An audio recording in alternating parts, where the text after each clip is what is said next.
কবি সুকান্ত ভট্টাচার্যের লেখা কবিতা ঐতিহাসিক। আজ এসেছি তোমাদের ঘরে ঘরে, পৃথিবীর আদালতে পরোয়ানা নিয়ে। তোমরা কি দেবে আমার প্রশ্নের কৈফিয়ত? কেন মৃত্যু কীর্ণ সবে ভরল 50 সাল? আজ 52 সালের সূচনায় কি তার উত্তর দেবে?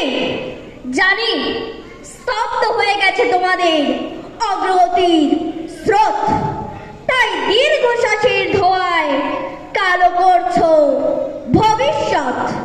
আর অনুশোচনার আগুনে ছাই হচ্ছে তোমাদের উৎসাহের কয়লা। কিন্তু ভেবে দেখেছো কি, দেরি হয়ে গেছে অনেক অনেক দেরি। লাইনে দাঁড়ানো অভ্যাস করোনি কোনোদিন।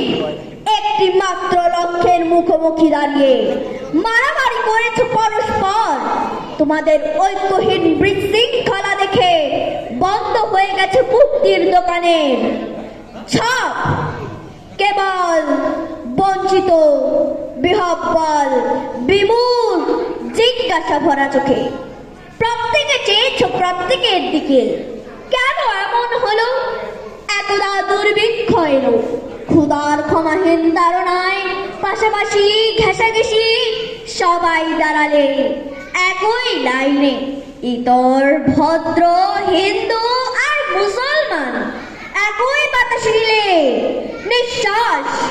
চাল, চিনি, কয়লা, কেরোসিন এসব দুষ্প্রাপ্য জিনিসের জন্য চাই লাইন।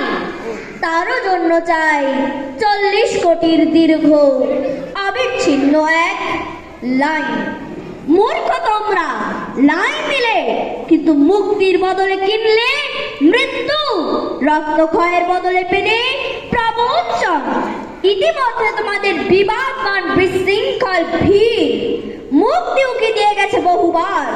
লাইনে দাঁড়ানো আয়ত্ত করেছে যারা সোভিয়েত, পোল্যান্ড, ফ্রান্স, রক্তমূল্যে তারা কিনে নিয়ে গেল তাদের মুক্তি সর্বপ্রথম এই পৃথিবীর দোকান থেকে।